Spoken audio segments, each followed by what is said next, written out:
Yo, pana, funde la grasa, nigga. Feel like the one, feeling is stuck. This ain't no rock, that's dime in the cup. Light on my shoulders, I'm getting them rough. Money don't fold up, I feel like Pac in the tub. Showered in gold chains, knots on me. They got the slices, I stay with the block of cheese. Broccoli pressure, both cost me 43. Hey, I stay in my lane, don't fuck with no one. Fuck with no one. Whoa. If you mad, hold your horses, I'm still going up. You cannot stop it, just sit back and watch it. I pull up in different whips, yeah, I got options. Don't play with that sneak dissing, boy, you chotters. They see me in person, they wanna talk about it. I feel like I'm, who you feel like? I feel like I'm pocking the tub with the chains on. Whole lot of gold. They want me to turn it down, I gotta stay on. And never go out. We ain't dimming the lights, no. Going out like dirt bikes. 12 o'clock. Everybody eating over here. Having more than one bite. Only the team get to play. Why? Only the team get to stay. Yeah. Silver spoon where they were with me. Dogs aggressive like they never ate. Savages. Ops too quiet on the other side. Where they at? But I know they ain't plotting. Fuck with me, you die. No, I ain't playing. Telling me what? Don't give a fuck. They gon' talk when you down, they gon' talk when you up. I take what they say, along with the eighth. Kept me a wood, then I burn it up. Pocket the tub, chains on me. Feel like a thug, lot of guns. I got kickback, Daniel. Son still score when they foul. One need mine and some, plus spray on my body, rack plus. Some say I change. Yo. What's going on, y'all, man? What's going on? We got a couple of my people in the building already, man. I see what it is, man. Shout out to the nation. Shout out to Mazuma Nation. Shout out to Mazuma Mob, man. Marcus Rosa, a.k.a. Mazuma TV, back at y'all with some more boxing talk for the night, man. We officially live. Shout out to my boy Lorenzo. Shout out to my boy Slime Boy Games in the building, man. Some day one supporters right there. I appreciate you guys for tuning in. We got some things that we need to talk about. You see what I'm saying? But I'm gonna let a few more people get in here before I decide to really step on the gas with this one, because we got some things we need to speak on. You know what I'm saying? It's just we got to really address the problem that is Teofimo Lopez. You see what I mean? This dude, man, he's just completely one of the most ignorant motherfuckers to ever grace a mic in boxing. Extremely deluded. You know what I'm saying? When Eddie Hearn called Teofimo Lopez deluded, I think that was probably the most accurate description of Teofimo Lopez, dog. You see what I mean? It's just something that is clear as day, man. You could tell that boy, like, he cuckoo, bro. That boy cuckoo, man. That boy for Cocoa Puffs, you know what I'm saying? That boy wilding. And it just seemed like he going down a downward spiral. That boy definitely struggling from some type of mental health issues. You see what I'm saying? But we going to address a couple things for sure, man. Shout out to Mimi. Shout out to Selfish Santana. What's going on, y'all? What's up? Yeah. He said, Teofimo, pussy. Yeah, for sure. We going to definitely talk about it, man, because at this point, it's just this dude is just blatantly getting away with disrespecting people. You know what I mean? He throw his own homie Rolly under the bus, and I ain't even a fan of Rolly Romero. You know what I mean? He definitely disrespected his own homie that he came up with, man. You know what I mean? They had a good relationship, and with them both being at 140, all of a sudden, um, Teofimo is dropping like sparring clips of him and Rolly Romero from 2017. You know what I'm saying? And I think Rolly started boxing in 2013. So it was an inexperienced Rolly Romero he was beating up on. And from what I understood, they did 8 rounds and he was completely fatigued. Just corny shit. You know what I mean? Like, if that's your man's, bro, and all it took was for him to disrespect Oscar De La Hoya for you to turn your back on him, that's crazy to me. You know what I mean? But I've seen Teofimo go towards this downward spiral ever since he defeated Vasil Lomachenko. It seemed like him beating Lomachenko was one of the worst things that ever happened to Teofimo in his career. It was like he couldn't handle the success that came behind it. He couldn't handle the notoriety that came behind it, the fame that came behind it. He couldn't handle a lot of things, bro. After that win, it's like everything fell apart from him fell apart for him in the mental aspect. And when Cambosis told him during a press conference, I don't know if you guys remember, but they was on stage during a press conference, and he said, "Yo, the worst thing that happened to you was these belts. These belts changed you." You know what I'm saying? And when he said that shit, bro, I know that deep down, Teofimo felt the way about that. And you could tell he was because he started talking about, oh, you can suck my dick after this, and talking all this crazy shit that he don't, the type of stuff that he doesn't really say um typically. You know what I mean? He got a little bit out of character and things of that nature. You know what I'm saying? So you could tell that really affected him because I think there's some truth to that. You know what I mean? Like Cambosis pretty much had him all figured out in the lead up to that fight. But regardless, we gonna speak on this. You know what I mean? Just Teofimo is extremely disrespectful, disloyal, very attention seeking, uh, deluded is the best way to put it, man. That kid has a huge ego, man, a huge ego, which I don't really understand why, because you would have thought that Cambosis handed him some humble pie, but apparently not. You know what I mean? He's extremely delusional. He put on a terrible performance against Sandor Martin, really exposed how he felt about himself and not having it anymore. Then all of a sudden he said, "Oh, I knew the camera was on me. Oh, I knew that." And it's like, come on, bro. Come on, man. And I guess like the people around him don't really check him. You know what I'm saying? Don't really check him at all. Um, let me see. Shout out to the boxing kangaroo. He says, Mazuma, sup, my bro. What's going on, man? Matias versus Paro looking good for June or July.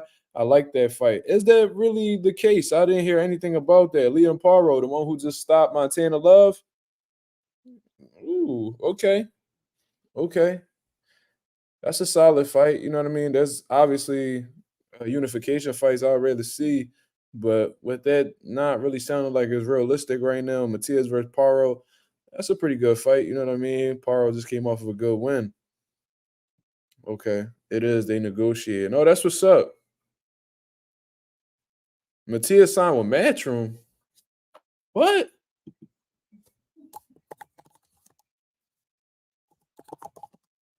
Hold on.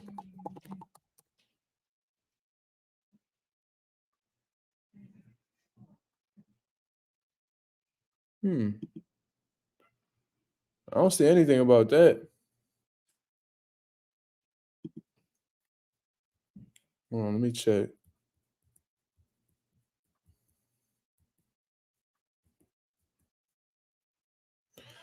It looks like Matias and Liam Paro are in advanced talks right now for this summer in Puerto Rico. They bringing Matias over to Puerto Rico to defend his world title. Man, that's amazing, bro. That's amazing.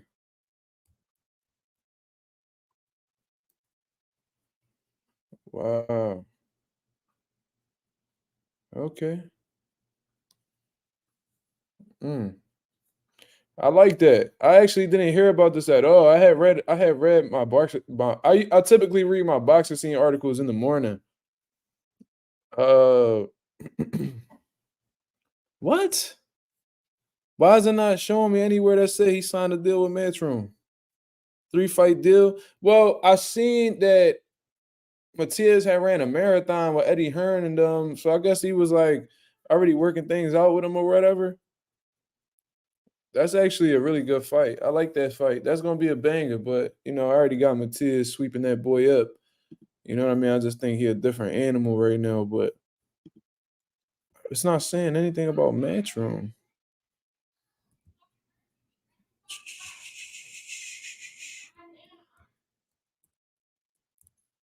Okay.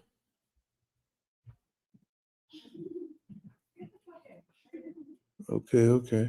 Well, I mean, if that's the news and that's what the people saying, then I mean, of course, you rocking with the Aussie kangaroo, as you should. You know what I mean? I'm rocking with the Puerto Rican because I'm Puerto Rican. So ain't nothing wrong with that at all, man. May the best man win. You see what I'm saying? And it's a good fight if they make it happen. You know what I mean? Advanced talks means that what I mean they agree to the majority of the things that's put on the table. So there might be a fight that's on the horizon. You know what I mean? But regardless, man, we got 21 people in the building, man. Hit the like button as soon as you come in. Let's get the algorithm on the up. You know what I'm saying, man? I appreciate it very much. You know what I'm saying? But regardless, if he signed with Matchroom, that's a good jump. You know what I mean? I don't know if that hurts his relationship with PBC or whatever the case may be. They may prevent some unification fights that could happen over at PBC with Rolly Romero and stuff like that. But or the winner of Isaac Cruz and Rolly Romero, you feel me? But uh, regardless, I mean, Matchroom got a few 140s that they can match him up with. You feel what I mean? They got Devin Haney over there. They got who else we talking about? We got, of course, they got Paro. They got I don't know. Nah, Josh Taylor's with Top Rank, I believe. Is he? Yeah. There's a few. They got Richardson Hitchens over there, I believe. Wait, bro, I don't even know, bro. But I know that Matchroom got a few 140s. You feel what I mean? So I mean that's a good place to put him. And Eddie Hearn definitely gonna help him touch a bag for sure. So I mean I'm rocking with it. You feel what I mean? Yeah, Hitchens with Matchroom. Yeah, so there could be some fights that could definitely get popping over there, without a doubt. Hitchens is with the zone. All right, so it makes sense then, because that's where Matchroom is at. So they could definitely get something popping. So I mean, it could be, and it's only a 3-fight deal at the end of the day. So most likely, Eddie Hearn's main objective is probably going to try to get him and Devin Haney to fight. You feel me? Because he before Subriel Matias leaves Matchroom, you know what I mean? I already know that Eddie Hearn is going to want that belt. You know what I'm saying? Like, if it's only a 3-fight deal, he don't really care for Matias to leave like with all wins. You know what I'm saying? Most likely he want to keep that belt over there because he will understand that if the IBF title is over on the zone side, that, you know what I mean, it's gonna attract more people to want to fight Matchroom fighters. You see what I'm saying? If all the belts are over on the Matchroom side, you got to come over to Matchroom if you want to make a fight possible. You feel what I'm saying? So it makes I see what he doing. You know what I mean? He got a WBC champion. No, Teofimo is not Puerto Rican, but we gonna definitely get into it. He's Honduran. He's from Honduras. He represented the Honduras in the. I think he represented them in the Olympics or some shit like that, or something of that nature. He's Honduran. He's not Puerto Rican at all, but we definitely gonna speak on it. Um, because I remember interviews in the past where Teofimo was pretty much saying that he was like embraced by the Puerto Rican people and all this other shit. Like, I think he was like trying to say that he was Puerto Rican in a sense. Let me see if I can find that shit.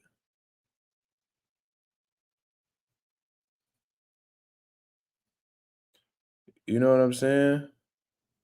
Cause let me see. It was like old interviews, man.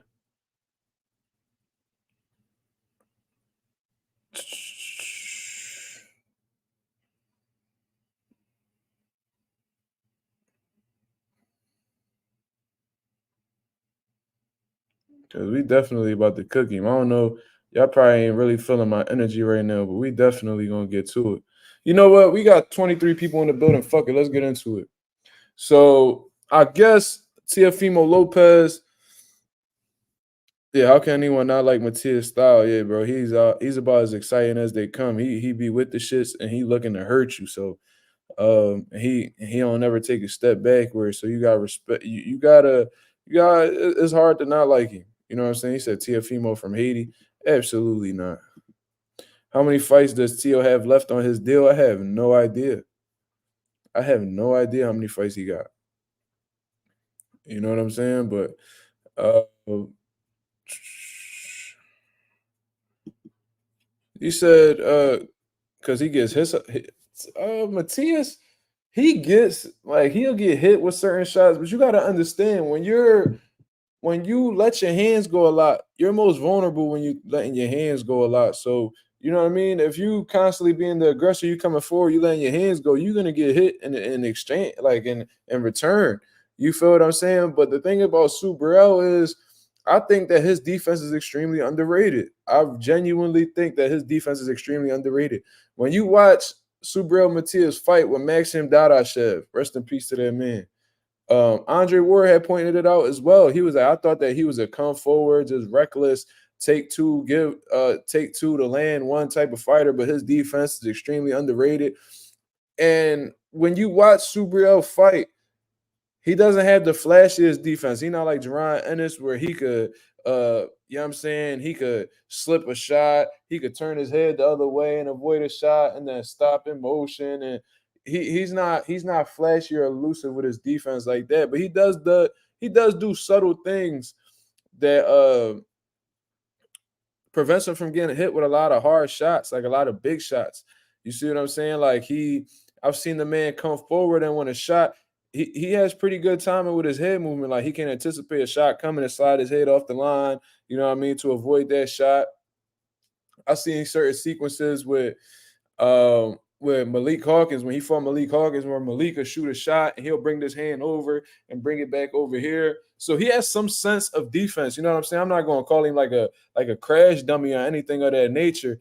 You see what I mean? But I'm not going to call him that. I think that he does have a sense of defense. And when you really watch him, he does do subtle things that may fly under the radar because it's not necessarily flashy, but I don't think he gets hit as much as people say he does.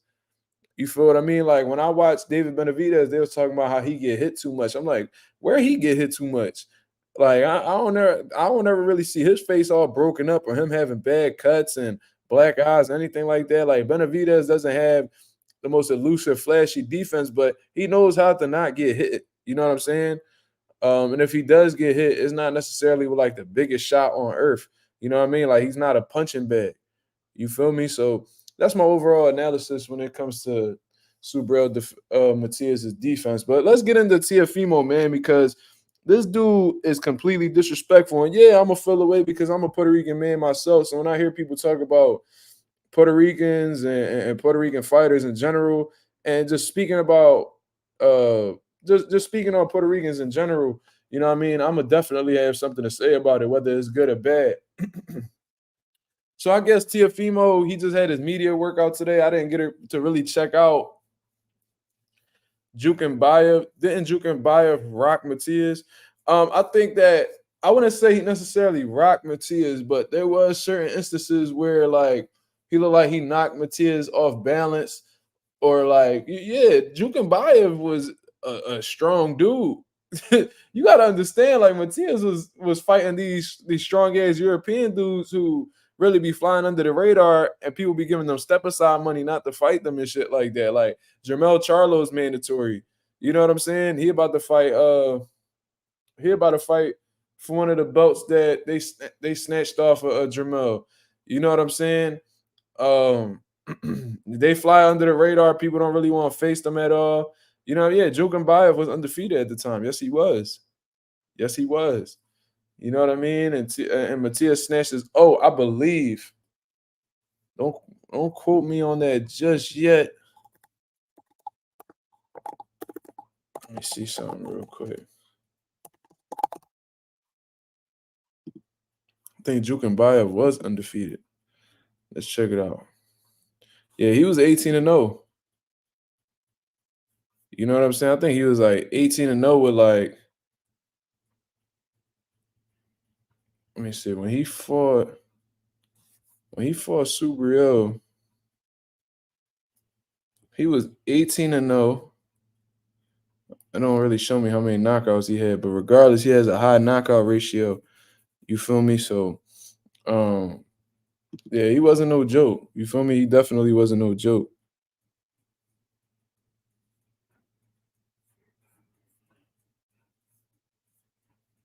But let's speak on Teofimo Lopez. He had did an interview with Pro Box TV. Now I don't really watch Pro Box TV because a lot of the people that's on there commentating or just breaking down boxing, I either cut off from listening to, or I just don't fuck with them at all. And Tim Bradley is somebody I don't really care for his opinion. I don't really like him at all. You know what I mean? I think that he got some coon in him. That's just what I personally believe, and I don't like him as a result of that. And then Paulie Malignaggi is a fucking racist. So I don't pay him any mind as well. And if you know, you know. You feel what I'm saying? So I'm not gonna be supporting any one of those dudes' interviews. They're not gonna get a view, a like, or anything from me because I don't like the type of business that they stand on. You feel what I'm saying? But regardless, they had Teofimo on there, and there was somebody. Let me shout this guy out because he's the one who provided me the video to speak on this. Because if it wasn't for him, I ain't gonna lie to you, I would have never had came across it. Because like I said, I don't watch them. You feel me? So shout out to battle rap content. You know what I'm saying, man? Shout out to the homie uh for providing me with this clip right here. And I guess it was a segment that Teofimo, he was on a tangent just speaking on Subriel Matias. I guess they had asked him a question about Subriel Matias. And let's see what Teofimo has to say about this. I'm gonna provide the audio for you guys to listen to. Subriel Matias, no one knew about him until he started calling me out. It's just due to facts. You know, he could be an IBF world champion, but he's the most softest fighter in the division. Why I say that? Because he's one-dimensional to the point where Puerto Ricans, man, I tear they butt up. Puerto Ricans are easy to beat, and I don't care if the Puerto Ricans feel some type of way. Put them in front of me, we beat them, and it doesn't take away anything more than what it is. Look, Subriel Matias, no one knew about him until. Okay, so he starts by saying nobody knew who Subriel Matias was until he started calling me out. So this weirdo is talking about Subriel was unknown until he had called me out. Do you understand how dumb he sounds? The fact that he think the world revolves around him, to really think that people won't know this particular person unless he's in the equation, bro. I knew who the fuck Subriel Matias was when he was coming up in the island. There was people that was coming up to me. My grandfather on my mom's side was telling me about Subriel. He was like, "Yo, watch him. He gonna be world champion one day." My dad had been hearing the rumors about Subriel on the island. You know what I'm saying? So, and that's probably because we Puerto Rican. But at the end of the day, people started hearing about Subriel when he caught a body. You see what I mean? It had nothing to do with you. When we was hearing about Subriel, you was still at 135. You know what I mean? You was still undefeated. You feel what I'm saying? I think Subriel fought. Didn't Subriel fight on like your undercard or something? Like when he beat Dadashev. When he beat Dadashev, what event was that? That's when Teofimo fought Nakatani. So, and I believe he was the co-main event, from what I understand. I could be wrong. You feel what I mean? But this was in July of 2019. So you acting like you don't know who Subriel Matias is, or nobody would know Subriel if it wasn't for you. Like, bro, stop it, bro. What are you talking about? We knew about Matias soon as we heard he caught that body. You know what I'm saying? Like, what is you talking about? And then for the most part, look, this is what Teofimo don't, and this is why Teofimo really mad at Puerto Ricans. You see what I mean? Because he don't necessarily get. Let me see how I can say this. Because Top Rank don't know how to promote Teofimo Lopez. That's why he's so frustrated. Because Top Rank, the guys that they like to promote are Puerto Ricans, Mexicans, and they like to promote their Eastern Europeans, right? Lomachenko, Eastern European, Mexicans, they love promoting Oscar Valdez, Navarrete, and stuff of that nature. And then Puerto Ricans, they was doing a great job with Felix Verdejo while they had him, Miguel Cotto. The list goes on and on and on and on. You know what I'm saying? What you don't understand is Teofimo is neither one of those dudes. You know what I mean? Even if you want to throw like a black fighters in there, because you know what I mean, I think they know how to build up black fighters, but they don't know how to keep them once they reach a certain level and they get a sense of self-worth. You know what I mean? That's when things start to go left. You know what I mean? When they start demanding more money and shit like that. Teofimo's not Puerto Rican. Teofimo's not Mexican. Teofimo is not black. You feel what I'm saying? Well, you know, according to him, he says he is black on some subliminally racist spill he went on not too long ago. You feel what I mean? GOAT, that's a fact. They don't prioritize black fighters, but they've had a lot of great fighters in the past that were black. You feel what I'm saying? So I'm not going to necessarily say that they don't know how to promote black fighters. I'm going to just say they don't know how to keep black fighters happy. You know what I mean? They don't know how to cater to black fighters when they reach a certain level. That's what I'm going to say, because they do have a history of promoting great black fighters. You see what I'm saying? They just don't know how to maintain them. That's what I'm going to say about that. Teofimo Lopez is neither one of those dudes, so they don't know how to cater to, they don't know how to attract the Hondurans over to boxing. They don't know how to promote a Honduran fighter. They don't know too much about their culture and what they get into or anything of that nature. So he's pretty much like he's stuck. You know what I'm saying? So I remember he had went on this little spiel where he was like, "Oh, they only want to cater to black fighters. They could keep them. I'm the one that brought Bud Light to Top Rank," and talking all this crazy shit. So he pretty much feeling neglected. He feels like black fighters are getting more attention than him, and you know what I mean? He started expressing his anger towards and jealousy towards black fighters over at Top Rank. You feel what I'm saying? So, you know what I mean? Him being from New York and things of that nature. Let me see what Lowe said. Lowe had just put out he had just put out a, let me see. Because what Teofimo don't understand is he's from New York. And if you don't know, New York has the most dense population of Puerto Ricans in the country outside of Puerto Rico. You know what I mean? I think it's New York, Philadelphia, you know what I'm saying? Then you might hit you might run into Connecticut, Florida, whatever. New York has the biggest population of Puerto Ricans in the country outside of Puerto Rico. You feel what I'm saying? So you would think since Teofimo is from Brooklyn, he would know to not disrespect Puerto Ricans. You know what I mean? Understand that maybe Puerto Ricans are a good portion of his fan base, but what does Teofimo do instead? He disrespects Puerto Rican fighters. You know what I mean? And one of the things that you shouldn't do if you're a Puerto Rican, I mean, if you want to cater to your Puerto Rican fans, is not to disrespect their fighters, because they rock behind their fighters a lot. You feel what I'm saying? So it really just not smart by Teofimo, bro. This is why PR, like public relations people, like me. That's why media training is extremely important. This is why it is important to have a publicist at all times, because not everybody deserves to have a microphone in their fucking hands speaking nonsense. Because when you got an idiot like Teofimo who's like, "Oh yeah, man, I'm a black fighter, yeah, from guess what though, the waist down." It's like, you're a fucking idiot, bro. Do you understand how corny you sound? Shame on you for not understanding that you coming across like a fucking square, that you wonder why your wife left your dumb ass as soon as she had a kid with you.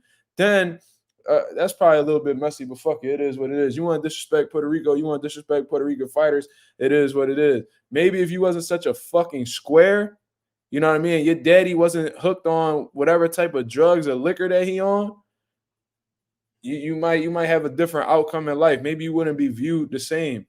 You feel what I mean? Because as of right now, it's like your stock just continues to drop. You're becoming more disliked the more you open your fucking mouth. You weirdo. You feel what I'm saying? But anyway, let's rewind exactly what he said about the situation.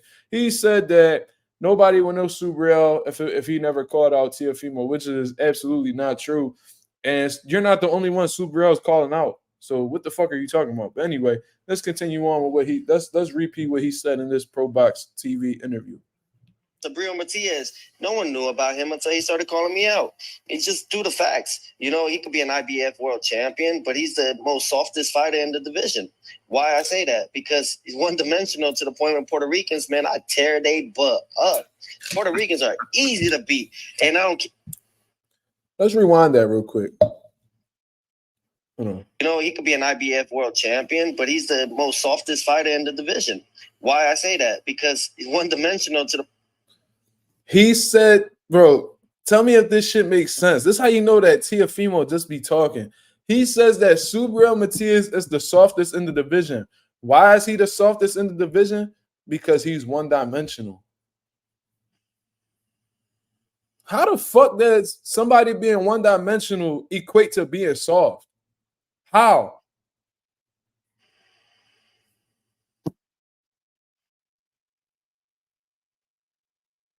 How does being one-dimensional equate to being soft? Now he was like, yeah, he's soft because he lost because because he got dropped in this fight. Okay, maybe that. Oh, because he quit in this fight. Oh, all right, cool. He's soft because he's one-dimensional. So you need to have multiple dimensions to be considered tough. That shit don't make any fucking sense. Like, what are you talking about, bro? What? That don't even make sense. That's like, man, I don't like that nigga, man. Man, I don't like that nigga, man. He got a job at Toys R Us. I don't like him, man. It's like, what? Where the fuck he work got to do with you not liking him? Like, what the, like, that shit don't even correlate is what I'm trying to say. Like, what is you talking about? Anyway, let's continue on. This is how you know that Teofimo, like, in his head, like, he really think he a genius, though. You know what I'm saying? Like, he really think he a genius in his head. Like, he like the shit that he say, he really think that this shit need to be, like, written in scriptures and shit. Like, he really think, like, he's some type of philosopher. Like, he's so intelligent in his head, but he only sounds smart to dumb niggas. You know what I'm saying? He only sounds smart to dumb niggas. Anybody with an average IQ or above will understand that Teofimo is a fucking idiot.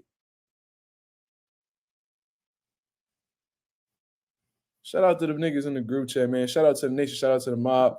My boy, the Ghost, says, aim for death, for that's where life begins. Now, when he first said that shit, I was like, bro, what is he talking about? But I think, you know what I mean, really looking into that quote is like, you know what I mean, when you go through maybe when I deciphered it as when you're like in situations where like your life is on the line, that's when you get the biggest rush. That's when you feel the most alive. You know what I'm saying? Like adrenaline junkies, like when they get into situations where it could possibly cost them their life, it's like a thrill for them. You know what I'm saying? Maybe that's what he's talking about. Besides that, I don't know, bro. He just need to leave the philosopher shit alone and keep working on his jabs and, you know what I mean, his combination, his defense and shit like that, because, you know what I mean, the deep shit, it ain't really for him. Like, he try to come across as this woke conscious person. And, you know, you always run into them type dudes that's fake deep. You know what I mean? Like, don't nobody understand what the fuck he be talking about. You feel what I'm saying? But anyway, we got 40 people in the building, man. I appreciate everybody that's tuned in right now. You know what I'm saying, man? Hit the like button as soon as you come in. It is very much appreciated. You know what I'm saying? My boy No said 40 likes. Yeah, of course. Of course. You know what I'm saying? But anyway, I want to see Rolly versus Tio in a rap battle. You a clown, bro. you a clown for that. No, nobody want to see that. Niggas gonna be drooling and all, bro. We not into all that. You know what I'm saying? Let's just keep this shit boxing. But anyway, let's go on to what else he said. You know, he could be an IBF world champion, but he's the most softest fighter in the division. Why I say that? Because he's one-dimensional to the point where Puerto Ricans, man, I tear they butt up. Puerto Rican.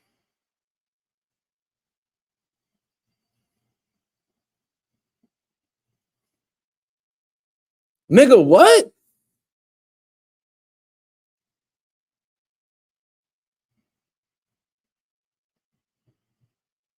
Ricans, man, I tear they butt up.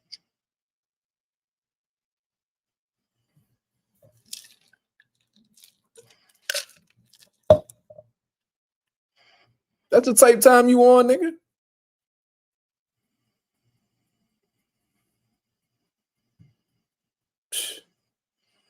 That's y'all boy, man. Come again, Theo? I say that? Because he's one-dimensional to the point where Puerto Ricans, man, I tear they butt up. Puerto Ricans are easy to beat, and I don't care if the Puerto Ricans feel some type of way. Put them in front of me, we beat them. Yo, can y'all name one good Puerto Rican fighter that Teofimo has ever faced?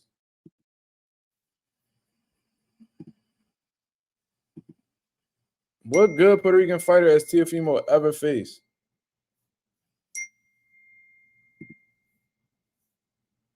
Well, what the fuck is you talking about, bro? You say you tear they butt up, nigga. Like, why is you like you like, yo, besides like the pause game, you know what I'm saying? Like, fuck all that. You know what I mean? Even though it's really relevant today amongst, you know what I mean, people my age and shit like that. Why is you talking like that? I tear they butt up. Like, nigga, is you in third grade and scared to curse in front of your teacher? Nigga, you was a grown-ass man. Like, what is you talking about, bro? Why the fuck? How the fuck did this go from Subriel to just generalizing Puerto Rican fighters? What good Puerto Rican fighter have you ever faced? And it doesn't take, like, nigga, you lost to George Kambosos, bro. You got your ass whooped, cooked, knocked down against George Kambosos. You want to blame it on health issues and all that shit, bro? From what I saw, you was letting your hands go for 12 straight rounds. You couldn't land shit. You was getting outboxed. Niggas was setting traps on you, making you look stupid, had your face all busted the fuck up. Like, come on, bro. Yeah, and I know he sparred Brandon Pizarro. And guess what? Since he like snitching on Rolly and all that shit, I know for a fact Brandon Pizarro was beating the dog shit out of Teofimo in sparring. For a fact. Brandon Pizarro, somebody who is from Philadelphia that trains right down the block from where the fuck I live. And I probably got his number for real, but they cool. He not gonna speak on that situation. They was working with the same trainer at one point. Brandon Pizarro was beating the dog shit out of Teofimo Lopez when they was sparring. It's just sparring at the end of the day, but these Puerto Rican fighters so easy to figure out. Why is Brandon Pizarro, who has not fought in a world title level yet, he's a monster though, don't get it wrong, he a monster. Why is he beating the dog shit out of you in sparring if they so easy to beat and you could tear their butt up? I don't think he was tearing that nigga ass up, pause. You know what I'm saying? Sound like he was beating the dog. I was hearing shit. You know what I'm saying? Philly real small. I mean, it's a big boxing community over here, but everybody know each other. The word travels quick when some shit pop off at gyms and shit like that. You know what I'm saying? And yo, De La Coca, you beat me to the punch, my brother. Let's get into that. So there's somebody by the name of John Nelson, Boca Chica, who he has a couple losses by now. You know what I'm saying? He done fought on Showbox and things of that nature. I had the privilege of watching him fight live and in person. You know what I'm saying? And Low Nose Boxing is a Teofimo fan. He says, as a fighter, Teo my favorite, but he does say a lot of dumb stuff and needs to think before he talks. And I appreciate you saying that, Low, because you really I feel like fans need to hold their favorite fighters more accountable for the shit that they be saying and doing. You know what I'm saying? The GOAT, he said, Mark, I made a YouTube short about T.O.'s worst quotes. Please check it out. All right, I'm going to definitely look into that. But before I get into that right here, we going to show this video since, I mean, this is public knowledge by now. I'm not really exposing anything, you know what I mean? But since, you know, Teofimo Lopez likes to expose sparring sessions with Rolly Romero and things of that nature, let's see Teofimo Lopez spar a Puerto Rican fighter. You see what I'm saying? Let's see him spar a Puerto Rican fighter who's not even a world champion or anything of that level, because around this time 4 years ago, John Nelson Figueroa was 14-0. You see what I'm saying? So this is some old sparring footage between them. And you could clearly see that this is Teofimo Lopez because you can just tell just from the body frame and just how the way he holds his hands and shit like that. You can tell this is him. So let's look into this. Oh man, it goes right off the rip. Hold on. Let's see this. So I'm gonna break this down for y'all right here.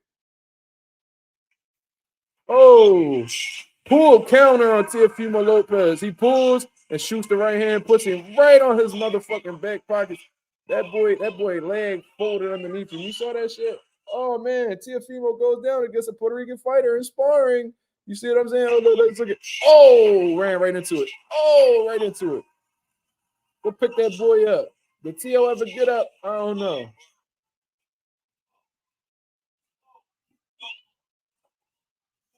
Oh, look. Oh, shit. You see that?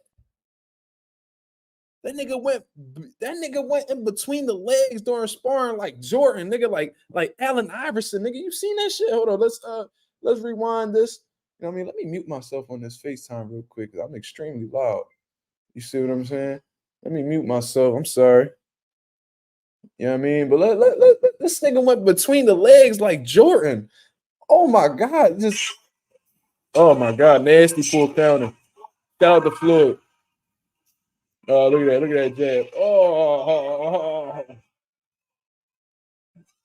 This nigga went between the legs like Jordan. Watch. Oh. Look, walking him down. Tio, why you tying up? Puerto Rican fighters easy to beat. You can tell that's his cokehead daddy in the back, cheering for his son. You know what I'm saying? Oh, there he go, Tio. Oh, there you go, Tio. When he gets close, I want you to turn him, Tio. This is such easy work. He just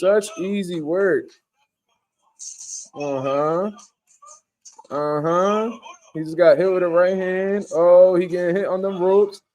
Okay.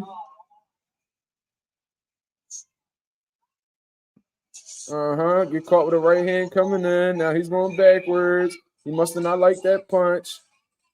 See what I'm saying? Look at him tying up. Good job, Theo. Look, trying to hit behind the head. Look, hitting him after the bell.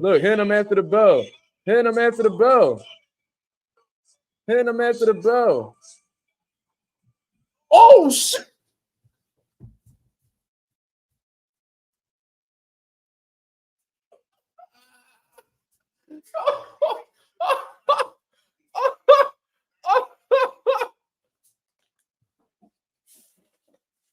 That nigga got hit. This nigga got his shit down. That nigga got his shit cooked. Oh my God, I forgot all about that. Yo, this nigga got DDT. Yo, what wrestling move was that? Is Slime still in here? What slam was that? Oh, that nigga got hit with the super. That boy got his shit. That nigga got dropped right on the back of his head. That nigga seen floaters for 3 days. God damn. That nigga got hit with the German suplex. Yo, I forgot all about that. How the fuck did I forget about that? Yo, we got 47 people in the building, man. Hit the like button as soon as you come in. Oh my God. What was that John that who was that wrestler that used to slam you and then pick you back up, slam you, and then the third one, he just launched you. Yo, listen, this nigga just got his dumb ass. Yo, listen, and that's one of them boxing rings that's not elevated. That nigga hit his head on straight fucking tiles, my nigga, like an inch of foam and all tiles. That nigga head had to be bumping after that joint. And I bet you his punk ass daddy ain't do nothing, nigga. You know what I'm saying? That Chris Benoit shit. Yeah. Oh my God. Hold up. We gotta run that back. So not only did you get dropped with a punch, nigga, but you got dropped on your motherfucking head. I see why y'all like these Puerto Rican niggas, because you can't beat them inside or outside of the ring. You bitch ass nigga. Fuck you talking about.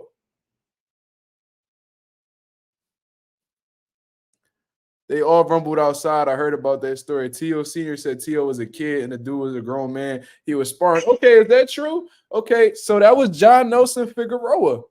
So let's check how old John Nelson Figueroa is right now, because as far as I'm concerned, he wasn't that much older than Tio. Let's check it out. Hold on. Damn. Hold on. I'm going to have to look it up on my phone because it's trying to make me log in. Let me see how old he is. From what I understand, John Nelson Figueroa is 25 years old, sir. John Nelson Figueroa is 25 years old. And how old is Teofimo? I believe he's the same age. He's 26. So if anything, he's older than John Nelson. Yo, he older than John Nelson. You got slammed by a young boy? Shit. Oh my God. Yo, all my life, bro, all my son, I completely forgot that this nigga got tombstone power driver in a fucking boxing ring against this nigga John Nelson. I feel like calling this nigga. I wish I had his number, bro. I want to talk about this whole situation. You know what I mean? Because you downplaying Puerto Rican fighters. And we got one clip. Of you boxing a motherfucking Puerto Rican fighter.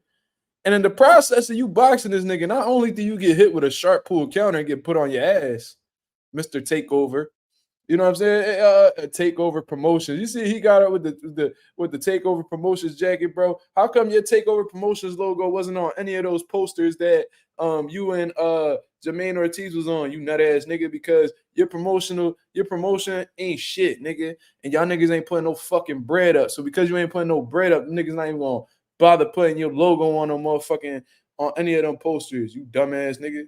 Fuck you talking about? You know what I'm saying? Niggas got me in my bag. Feel me? But anyway, yeah, taking. He said more like taking down promotions. That's a slight pause, but I understand where you was going, Goat. You know what I'm saying? That nigga got hit with a German suplex. That's insane. Hold on. Let me see if the German suplex, if that's really what happened to him. You know what I'm saying? Hold on. Oh, yeah. That's definitely what happened to him. Oh, yeah. Hey, yo. That's definitely what happened to him, bro. That nigga got hit with some Brock Lesnar F5 shit. Oh, my God. Let's run that back one more time. You know what I'm saying? Hold on. You got hit with a full counter. You supposed to be this big boxing dude. Yeah, he definitely got hit with a German suplex. You know what I'm saying? Hold on. Ooh, wee. And then they got Jordan basketball shorts on, treating you like easy work. I see why you mad at Puerto Ricans, my brother. You know what I'm saying? Because you getting cooked. And you got the nerve to have that TBE shirt on, the sleeveless TBE shirt on like Floyd. Nigga, you ain't Floyd. You know what I'm saying? Fat nose motherfucker. You know what I'm saying? And I think Jermaine Ortiz is half Puerto Rican, ain't he? I think Jermaine half Rican and Dominican, from what I heard. I think. I don't know.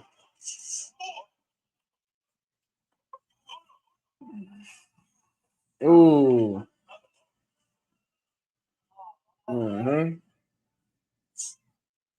It look like a competitive boxing match to me where he landed on TL just as much. You feel me?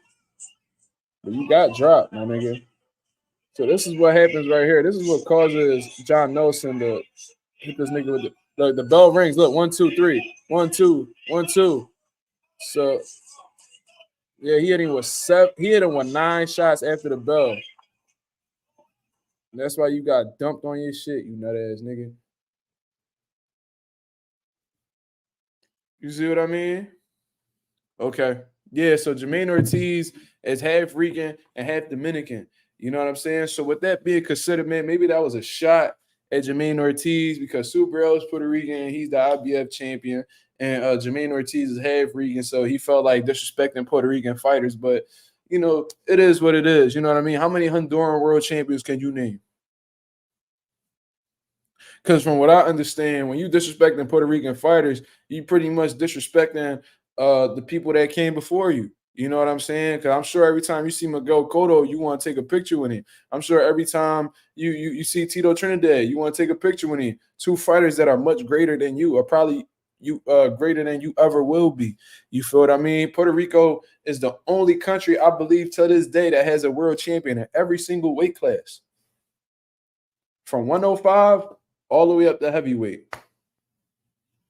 Did y'all know that Puerto Rico, maybe to this day, I don't know. I think that it is still the only country, as small as Puerto Rico is, bro. It's only about like 72 to 74 miles wide. You know what I'm saying? It's the only country in the world that has a world champion from 105 to heavyweight. What you mean, same thing with Cuba? You feel what I'm saying? Puerto Rico also has the youngest world champion ever, Wilfred Benitez.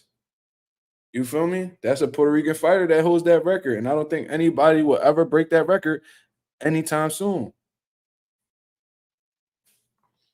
And this is the country that you choose to disrespect. Now, you tell me, how many Honduran champions do you know? One of the great, probably the greatest welterweight to ever lace up a pair of gloves, Tito Trinidad. Historically speaking, what he was, with his accolades and everything at welterweight, not the best fighter to be at welterweight, but the greatest welterweight who had the greatest run at 147 as arguably a Puerto Rican fighter. His name is Tito Trinidad. The greatest 122-pound fighter ever happens to come from Puerto Rico. I believe they made the 122-pound weight class because of Wilfredo Gomez.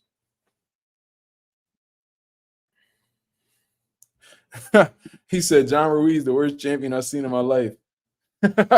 Yo, listen, it is what it is. That man got a world title.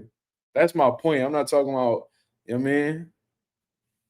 Some of the greatest fighters that ever lace up a pair of gloves came out of Puerto Rico. I don't really need to run through all of this, man. How many Honduran champions are there currently in boxing, and how many Puerto Rican champions are currently in boxing? There you go. Shout out to Oscar Collazo. Shout out to Amanda Serrano. Shout out to Subriel Matias, man. Y'all putting on for this. Y'all putting on for the island. You feel what I mean? Is there a Cuban heavyweight champion, Mark? I don't think in the pros. I mean, Luis Ortiz, he was close, but I mean, we still got Frank Sanchez that could probably grab a belt. You never know. You know what I mean? But I can't recall. Yeah, Ivan Calderon, one of the greatest 105 fighters ever. Yeah, this is a fact. That nigga that you want to be, them niggas already is. And you gonna disrespect Puerto Rico, bro? When you got your goofy ass in Puerto Rico dancing, you feel what I'm saying? There's videos of you in Puerto Rico dancing and shit. Like you happy to be there. You feel me? Look. This is TL dancing in Puerto Rico. Look. Look at you. You want to be Puerto Rican so bad. So bad. Tio having fun in Puerto Rico. Yeah. We know you want to be Regan. You know you want to be Regan so bad. You feel what I'm saying? But I don't know, man. He's a goofy. You worry about the wrong shit for real, for real. And you better hope Jermaine don't whoop your ass. Cause I seen you over there glizzy gobbling. You know what I'm saying? You over there, you down in like 2 hot dogs and you eating French fries and all that. You better be on weight like you say you is, dog. You better be on weight on top of it. You better hope that food don't stick to you. And you better hope that Jermaine Ortiz don't be in his bag this fight. You know what I mean? Because it sounds like you underestimating the boy for real, for real. Because part of your preparation is making sure, I mean, you eating the right things, you're not putting bad things in your body, you moving as clean as possible, you showing signs of, you know what I mean, overlooking somebody. You talking about everybody except Jermaine Ortiz. You talking about Crawford. You talking about Subriel. I seen you talk your little talk about Rolly Romero. You better be focused on the man that's in front of you, because just because you beat this man in the amateurs don't necessarily mean you're going to beat them in the pros, man. This is a totally different setting. They're different fighters. They've learned a lot since then. And Jermaine Ortiz is hungry, dog. So you better be on your P's and Q's. I'm telling you. You underestimate this man. He will beat the dog shit out you because, I mean, Cambosis did it. So why isn't Jermaine capable of doing so?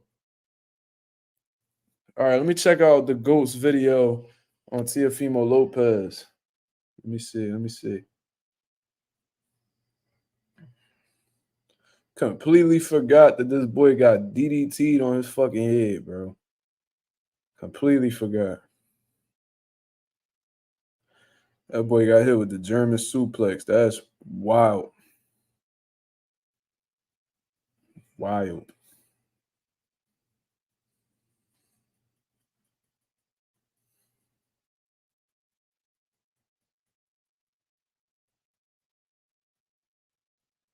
Try to find this joint real quick.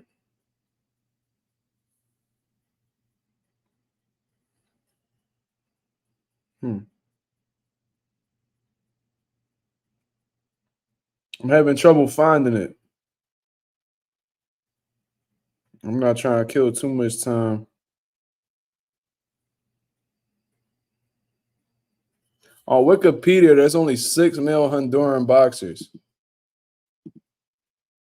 Okay. Okay.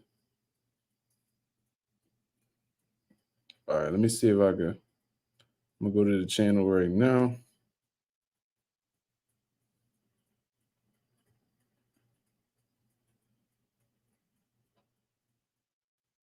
The great is this the one that you said the greatest yapper of all time? Was it that video? Let me know so I can play this for the people.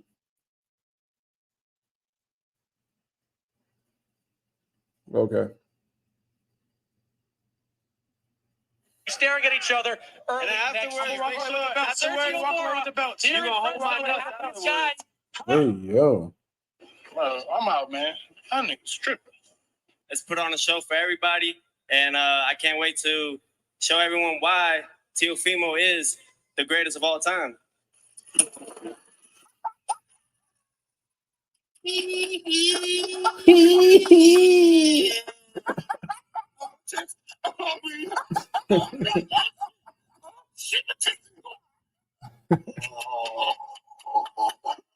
Staring at each other early. Yeah, Teo different, bro. Let me see. Aim for death, for that's where life begins. What? Bro, what are you talking about, man? And giving the fans, giving the kids, the youth, a good thing to follow on. They need that. They need that motivation to know that they could do it too. The only way you can, there's earth, there's man, and in between that, you bring the realization within yourself from the heavens. No point saying this shit.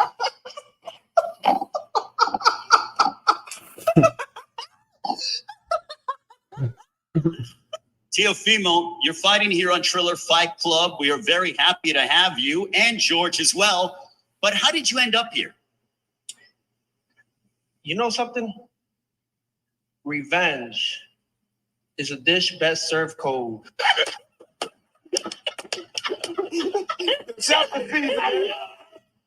Aim for death. Wow. Yo, listen, that boy Teofimo need a helmet. Real shit. Teofimo need one of those special helmets. You know what I mean? He need all the help he could get. That boy is seriously. There's something seriously wrong with that man, bro.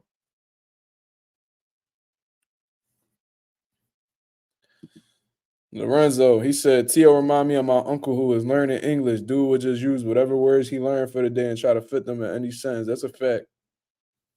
I know exactly what you're talking about. Yeah, that boy a clown. So shit. Yeah, man. So when Teofimo out here talking crazy about, you know what I mean, Puerto Ricans and Puerto Rican fighters, they so easy to beat and things of that nature. I can't tell. So you feel what I'm saying? I don't know what the fuck he talking about, but you know, Teofimo even went on to talk about Rolly Romero again. You know what I mean? He continuously is throwing shots at Rolly Romero for some type of reason. And from what I understand, Rolly hasn't really said much about it. He just said that, like, yo, like, I don't know, like, Teofimo just on some other shit. You know what I mean? He spoke about he had helped Teofimo out when there was times where Teofimo was contemplating, like, hurting himself and things of that nature. Now, that is something that I can believe because the Teofimo has he suffered from mental health issues, bro. You could tell, like, the whole build up to like when his family was having problems with his wife and shit like that, you could seriously see that he was going through it. You see what I mean? And when he was going through the issue with him not be with seeing his son and things of that nature, bro, you could tell that he was really going through it. Now, that's something that ain't no joke. You know what I mean? Like, custody battles, they ain't no joke. You know what I mean? Having your child taken away from you, that's no joke. That's something I'm not going to play with because, I mean, if we being transparent, that's something that I'm dealing with right now. You feel what I mean? Like, in terms of going through custody and, You know what I mean? Being limited as a father at this point in time, that's something that's real fucked up, and that really ain't no joke. There ain't nothing that I'm about to even touch on. You feel what I mean? But Teofimo does suffer from mental health issues. That's about as clear as day, man. Um, you could tell that mentally he's just not all there. You know what I mean? You could tell he has confidence issues, and that's a big reason why he does all this overcompensating.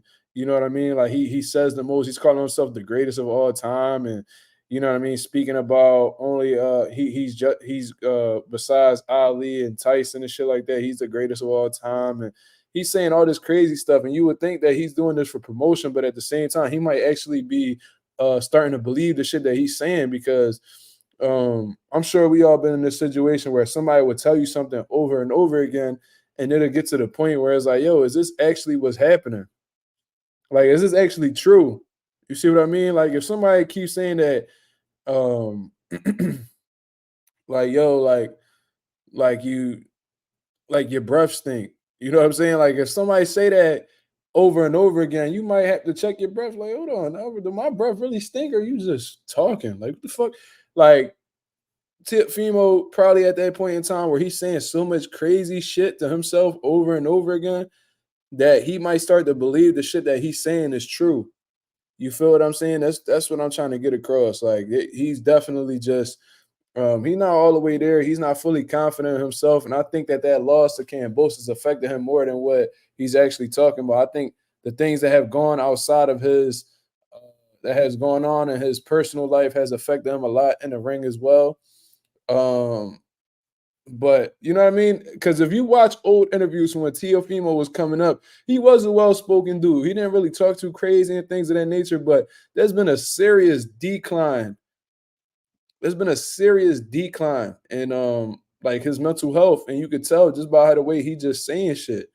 You know what I mean? That boy need a whole lot of therapy. He need a whole lot of love and affection, attention. He need all that shit. You feel what I mean? But shout out to my boy William Jimenez with the $5 super chat, man. I appreciate you supporting the channel. You see what I mean? I don't really do too much fishing for the super chats and stuff like that, bro. You know what I mean? But whenever somebody does, I really am truly grateful for it. And you know what I mean? It's getting me one step closer to my ultimate goal, and that's having the best boxing podcast on the internet. You see what I'm saying? That's something that I'm genuinely working on. And slowly but surely we're going to get there. And I think that's what's going to take my channel to the next level. I ain't going to speak on it too much. You know what I mean? Because if they don't know your dreams, they can't shoot them down. Shout out to my boy J. Cole for that quote right there. You see what I'm saying? Shout out to my boy O Skills, one of the amateurs that's at Pivot Boxing Academy, a sensational pugilist. You know what I'm saying? If you are in the Philadelphia area and you want to get in the best shape possible in terms of conditioning for boxing training, you hit up my boy O Skills right here, aka Ephraim Rosario. You know what I mean? Got highlight real quality knockouts. You know what I mean? In the amateurs. You see what I'm saying? A headgear ain't gonna help you with the smoke that he dishing out. You know what I mean? He definitely putting some onion on it. You know what I mean? You see the onion emojis. You know what I mean? That's the chef right there. You feel what I mean? But he says he definitely sounds like he believes his BS, unlike Ryan, who tries to convince himself because he doesn't believe. That's a great fucking point. Yeah, they seem to be different in that way. Like Teofimo be believing the shit that he be saying, and Ryan be trying to convince himself of the shit he be saying because he's smart enough to know that shit ain't true. You feel what I mean? But what I also don't like about Ryan, bro, is that he be playing behind that God cloth, bro. I can't stand motherfuckers like that, bro. I cannot stand people like that they think because they know a couple Bible verses or they go to church on every other Sunday and shit like that that they know so much, or they feel like they moving so righteously, or they so in tune with God. Like, yo, Ryan, seriously, bro, you literally doing, bro. I'm not even gonna get into that. I don't even want to speak about religion or anything like that. But you play behind that God cloth, and Ryan Garcia has shown to be somebody who don't stand on business, has zero integrity. You know what I mean? Not a man of his word. How can you respect a man that's not a man of his word? What Scarface say? He said, I only got my what he say? I only got my word and my balls, and I ain't breaking none of them for nobody. You feel what I mean? That's what you have at the end of the day, bro. You know what I mean? If I say I'm gonna do something, bro, I'm gonna do it. I'm not about to just sit here and be like, yo, I'm gonna do this for you, and then all of a sudden I just go back on my word. Bro, I'm not if I say, yo, I'm about to go grab this, you know what I mean? I'm about to go grab this new car. Best believe when I come back, I'm coming back with that new car. You feel what I'm saying? Ryan, one of them dudes that he'll just say some shit and don't really be standing on business. Ryan, one of them type dudes, he be like, yeah, next time I see this nigga, man, I'm gonna punch him in his shit. Then he'll see the nigga come out the corner store or something. He be like, man, you see, he ain't even look my way. I'm like, what you talking about, bro? He right there. He gotta look your way for you to punch on him. Like you say he was gonna do something, go stand on your word. Go take care of that. Man, he ain't even want to look my way, man. You know, I ain't, I knew he wasn't like that. You know what I'm saying? Yeah, like, he's a clown. He's a clown. On some real shit, bro. I was really praying that Devin Haney didn't give him another opportunity, bro. Like on some real shit. And that's not me hating at all. Because at the end of the day, he tried to play Devin Haney. You see what I'm saying? He tried to play Devin Haney. Like he had a situation where he was in negotiations with Devin Haney because he put up a vote. He put up a vote. Who should I fight next? Devin won the vote. You know what I'm saying? He gets in negotiations with Ryan Garcia. I mean, with Devin Haney. Then all of a sudden, you know what I mean? Floyd whispers something in his ear. You know what I mean? Something that, you know what I mean, tickled his fancy or whatever. And all of a sudden, now he want to go down the Rolly Romero route. You know what I'm saying? So he changed his mind, walk away from the Devin Haney shit. Don't stand on his word. This is an absolute clown. You know what I'm saying? Going against his word, you know what I mean? Turning his back on negotiations, essentially ducking Devin Haney. You feel what I'm saying? And then when Rolly was like, you know what, man, y'all gonna send me a low ball offer? Fuck you. You know what I mean? Fuck the zone, Golden Boy, all of y'all, Oscar De La Fishnet, whatever you want to call him. You know what I mean? I'm gonna go fight Pitbull. And then when he said in the interview was Al Heyman offered him more bread. He offered him more bread. That's why he took the fight with Pitbull. You feel what I'm saying? So all of a sudden, Ryan stuck. And if you guys remember when he was going back and forth with Devin after that, he was like, I don't need you. You need me. You'll be back. All of a sudden, you're the one that's back. And all of a sudden, you're the one that needs Devin Haney. Because in all honesty, Devin Haney has options. He has options. He could unify at 140, especially since they said Subriel just signed a deal. He just signed a deal with Matchroom. You know what I mean? That easily can make the fight with Devin Haney happen now with Subriel. Devin Haney could go to 47 and fight Conor Benn. That seems like that's an option that's on the table as well. You know what I mean? With Eddie Hearn having Conor Benn and you know what I mean Eddie Hearn doing business with DHP. That's something that could definitely happen. Devin Haney has options with some pretty solid fights that people will come and watch. He does not need Ryan Garcia. Why do people act like Ryan Garcia is this big star? So what makes you think that he's such a big star? Because he got 10 million followers on Instagram? Does he have 10 million pay-per-view buys? Does he even have half of that? Does he even have a quarter of that? The answer is no. The answer is no. That man has had one pay-per-view event, or Tank Davis. Ever since then, what is the ticket sales? Let's look up. Okay, Texas 16 South says the ticket sales. Okay, let's see the ticket sales. Let's see it.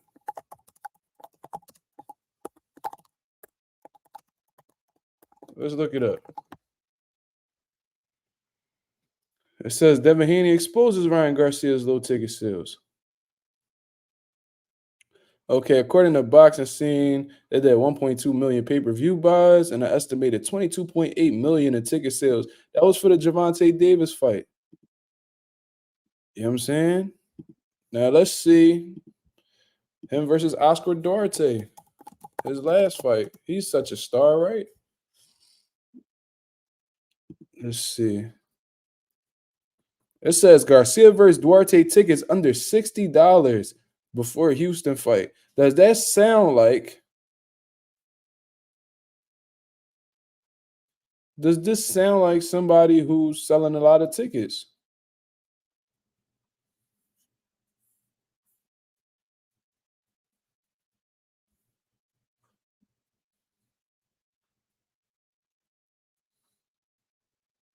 If you're selling tickets for $60 at your fight, it's probably because them tickets not really selling like that. You know what I'm saying? And Ryan Garcia is somebody who is extremely weak mentally as well. This man admitted to drinking beer a week before Gervonta Davis fight when he's supposed to have some sort of weight cut. That sounds like somebody who needs to decompress. It sounds like somebody who's not built to withstand pressure. That's just what I believe. You know what I mean? I've been through a lot of situations in my life. I've been through some hefty shit. Never picked up a bottle a day in my life. I've ran to the pain. I never ran from it. I ran to it. You see what I mean? But when you somebody like Ryan Garcia, who's been coddled their whole life and told little lies to make themselves believe shit that really wasn't there or really wasn't the reality, it's hard when you get in. It's hard when you come across some real shit that you can't run from or got to deal with. You feel what I'm saying? He don't got the discipline, coach. That's a fact. Yeah, he was drinking beers like Stone Cold. You know what I'm saying? He was drinking beers like Stone Cold. Mm-hmm. Yep. You feel me? When you somebody like Ryan Garcia who, you know what I mean? And you know what, bro? I'm gonna say this because we got Oscar De La Coca on here. You know, Oscar De La Hoya gets made fun of and stuff like that. A lot of that for good reason. You know what I'm saying? Some shit he definitely did to himself, shot himself in the foot a lot of times. But let's really speak objectively here. Now, prior when Ryan Garcia was first coming up, I've seen that he's won like nationals and stuff like that in the amateurs. He's won some things. He was a pretty solid amateur. But when he was coming up, nobody really knew who he was when he first made his pro debut and shit like that, right? Oscar De La Hoya took Ryan Garcia under his wing, ultimately helped him become this star, the supposed star that he is today. Now, we can have our debates whether he's a star or not, but what we can't really refute is the fact that he's known in the boxing world, right? He's known. His name is attached to the top guys like Gervonta, Haney, Shakur, things of that nature. You got to mention Ryan Garcia's name, right? Now, Oscar De La Hoya as a promoter, man, he helped build that kid up. He's put a lot of money into that. He's invested a lot of money into that kid. What a lot of people don't really understand is it takes a lot of money to build up a fighter. You feel what I mean? Like you got to pay for their opponents, bro. That especially the more wins that these guys got, especially if they undefeated, the more that these opponents are going to be asking for. You know what I mean? They got to put up a substantial amount of money. They got to pay for their opponents' flights. You got to pay for their hotels. You got to pay for their medicals. There's so many things that you got to do in order to put your fighter in positions to be a potential star. Now, Oscar De La Hoya done put his money up every time for Ryan Garcia. You feel what I mean? And Ryan Garcia started to get the recognition. He started getting real popular on social media and things of that nature. And I guess Ryan Garcia got consumed in that social media type lifestyle. You know what I mean? He spent time away from his craft. They said that he was kicked out of Canelo's gym and stuff like that because he would only come around for photo ops and he didn't really train hard and things of that nature. He jumps from trainer to trainer. And now we're hearing that he was only training like 2 days a week with Joe Goosen in the preparation for Gervonta. And he was doing a lot. He would only come through to take pictures, like photo ops, just typical stuff, like just doing a lot. He would only come around when he needed to promote himself on social media. You feel what I mean? So he just – what I was trying to get at was it got to a point where Ryan Garcia started to believe that his shit didn't stink. You feel what I mean? And as a result, he completely forgot about the people who helped him get to that position. Golden Boy Promotions. You feel what I'm saying? They did a good job with building this kid up, making him look sensational against like guys like Romero Duno and shit like that. They made him look good. You know what I mean? They really gave people the impression. They built up Ryan Garcia so well that there was people out there that thought that he would beat Gervonta Davis. You gotta give some type of credit to Golden Boy for at least giving the people hope that he may be able to possibly beat Gervonta Davis. How do you make people believe that he could beat Gervonta Davis? Good matchmaking. You know what I mean? They see all the highlight reel type knockouts he had and be like, oh, what if he catches Gervonta with that left hook? They did a good job with promoting this kid's career. Simple and plain. Without Golden Boy, Ryan Garcia may not be where he's at right now. He might not have a big name that he has right now. You feel me? Now, are they the reason why he popped on social media? Most likely not. You know what I mean? I'm sure that he got involved in a lot of challenges and things of that nature, just constantly keeping his face on the internet. But for the most part, they helped make him the name that he is today. And you would think that he would appreciate them for that. But at the end of the day, just like how he just walks away from trainers, I guess he just walks away from the guys that helped make him who he is. He didn't make up his shit on his own. You know what I mean? They invested a lot of money into that kid. They put a lot of time and effort into that boy's career.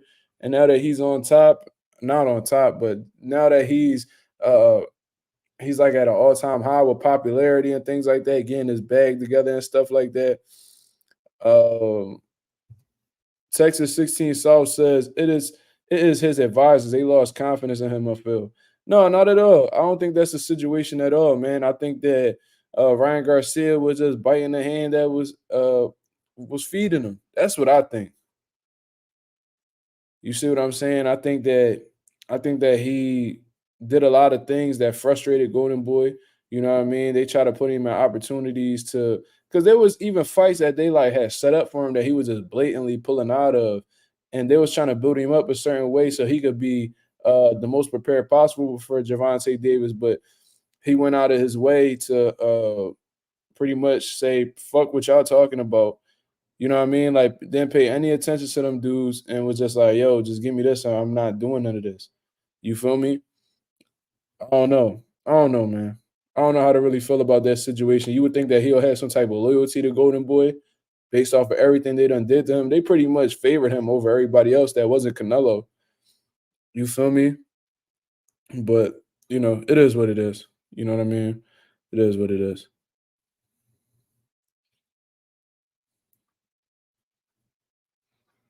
But you know what I mean? And Ryan Garcia even admitted it like on interviews and stuff that he was too consumed in social media and now he cares about being a champion. Because remember, when Devin Haney was champion down there and Ryan Garcia had a version of the WBC title, I think he had the silver or whatever.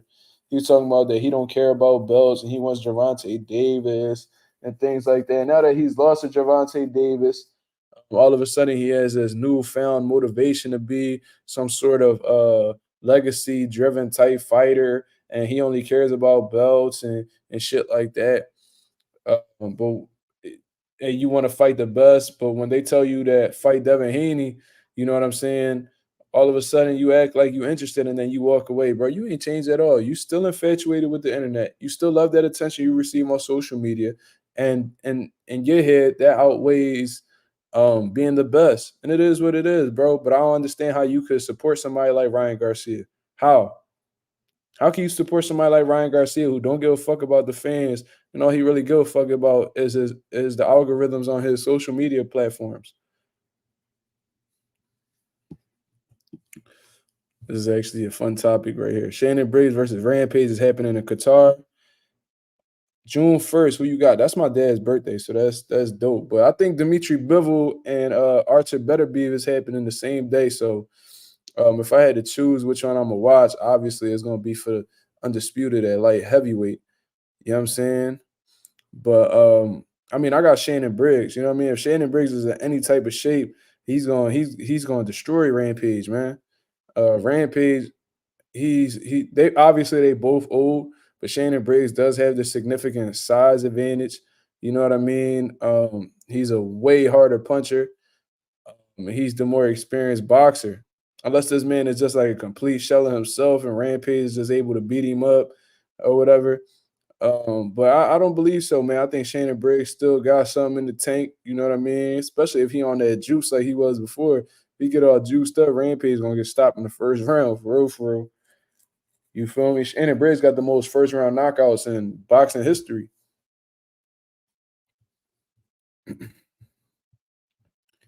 He got the most first round knockouts in boxing history. Shannon Briggs holds the record for that. Not consecutive knockouts, but first round knockouts total. I think that he gonna run through Rampage, man. Like Rampage was a hard puncher and stuff like that, but he wasn't the best boxer. You feel what I mean? So I think Shannon Briggs gonna get him, man. Let's go, champ. Rouse said, and Ryan lacks accountability too. He doesn't hold himself accountable when he does things. He blames the mistakes he makes on others. Yeah, that's what he does all the time, bro. He does it all the time. When the negotiations fell through with I remember when he had left the Gervonta Davis negotiations to go and allegedly pursue a fight with Manny Pacquiao. All of a sudden, Manny Pacquiao and his team said they don't know what he's talking about. Then he throws his team under the bus, like, "Oh, my team told me one thing, that's not actually what happened." So what you're saying is you got frauds on your team. You hiring people to lie to you. Is that so? These dudes just blatantly lying to you for some reason, or did you just do that to get some attention on social media, to get people talking? And then, you know what I mean, when things don't turn out to be true, you just blame them so you don't get the majority of the criticism for it. You see what I mean? He blamed Floyd for why he ducked Devin Haney. Nah, bro, you're a grown-ass man. What the fuck are you blaming Devin Haney for? What are you blaming Floyd for? Floyd could give you advice and be like, nah, champ, that's not what we doing. You could easily take that approach and be like, he's very influential, you know? Bro, you're a fucking goofy, bro. You blaming Floyd. Floyd don't got nothing to do with your business, bro. He can't make you sign no deal. He can't make you take no fight. Why are you blaming this man for the decision that you ultimately made? Blame yourself. What was the other situation? He was like, oh, with the whole Rolly shit, he was like, oh, you know, my team, they said they gave me the reassurance that this fight was gonna happen, and you know, they didn't come through on their word. So he says, I'm paraphrasing. He was like, they didn't come through on their word. I apologize, guys. Next time, I'm just not gonna speak, and I'll speak about it once it's signed, sealed, and delivered. I'm like, this dude Ryan is a clown. So when things don't go right at the table, you blame your team. Whenever you duck somebody or you know what I mean, you disregard a fight, you're gonna blame it on somebody who whispered in your ear some advice. It's like, bro, this dude is a clown, bro. You know what I'm saying?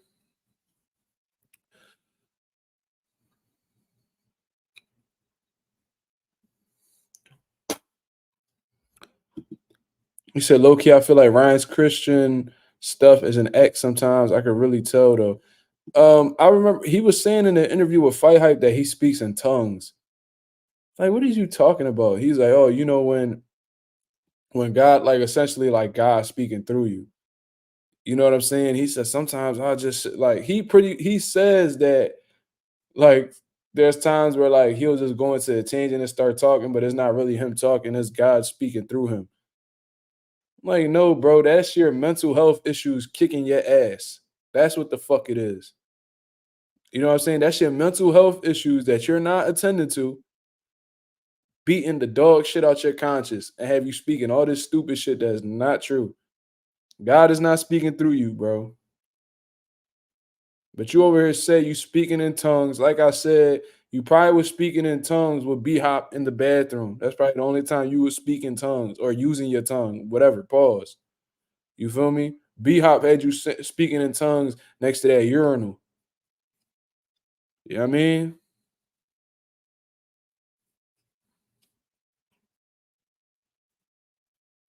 That's probably the only time you was speaking in tongues. Probably was speaking in tongues when, you know what I mean, Oscar De La Hoya put out them fake surgery abs. You know what I'm saying? Probably had you speaking in tongues. You know what I mean? Ryan Garcia was sitting at that press conference and was being like all like passive aggressive with Ryan and B-Hop. I'm like, yo, I mean with Oscar and B-Hop. I'm like, yo, what's going on, bro? He acting like, you know what I mean? He had something like deeper than boxing going on, man. I don't know. You know what I mean? B-Hop was like, yo, let me go see you in the bathroom. You know what I'm saying? No, man. B-Hop was trying to slide something in that big ass gap in between his teeth.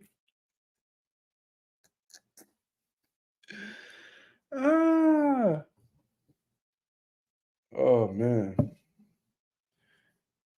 It is what it is, man. Them dudes nasty over at Golden Boy. Golden Shower Promotions. You feel me? But yeah, man. That's pretty much my live for the day. You know what I'm saying? I'm talking crazy now because I'm half asleep or whatever. I mean, I got to catch up on my Z's and all that, man. I appreciate everybody that was tuned in. We got 41 people on the live, man. I'm very grateful for everybody that felt that spending their night just listening to me talk. You feel what I'm saying, man? I hope y'all enjoyed the content. We definitely got on Teofimo ass for saying that nut shit about Puerto Rico. You know what I'm saying? Talking about Puerto Rican fighters is easy. Watch your mouth, nigga. Watch your mouth. That's all I'm gonna really say. You feel what I mean? Because you know what I mean, you run up. You know what I mean, if I see you, you talk crazy about Puerto Rican people. You know what I mean, I might have to hit you with the cocotazo. You know what I'm saying? I might have to hit you with that. You know what I'm saying? Right up top of his head. You feel what I mean? You know what I mean, I ain't even about to get into all that. You know what I mean? I mean, it's like nah.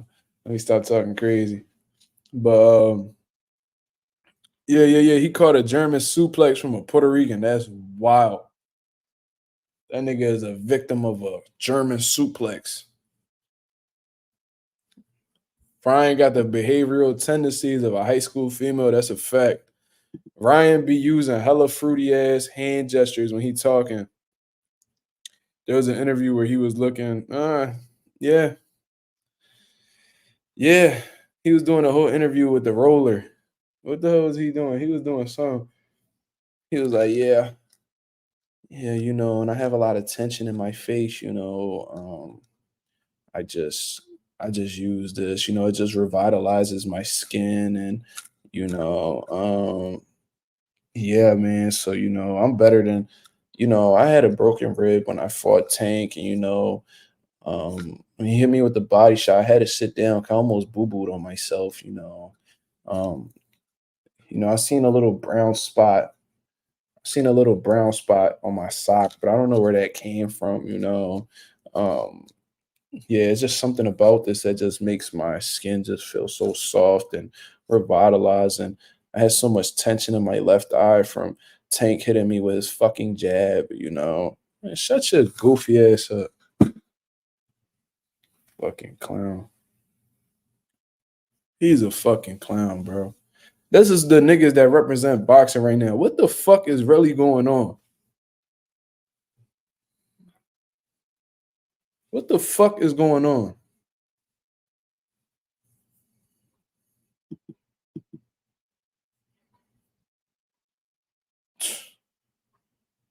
Anyways, y'all, I'm gonna holler at y'all, man. Y'all have a blessed, beautiful night. You feel what I'm saying? Shout out to the nation. Shout out to Mazuma Nation. Shout out to the Mazuma Mob, man. This is Marcus Rosa, aka Mazuma TV. Finishing up a live, man. I'll be back with a video and another live later on tomorrow night. You feel what I'm saying? I'm out of here, man. Y'all have a blessed, beautiful night. I'm out of here, man. Peace.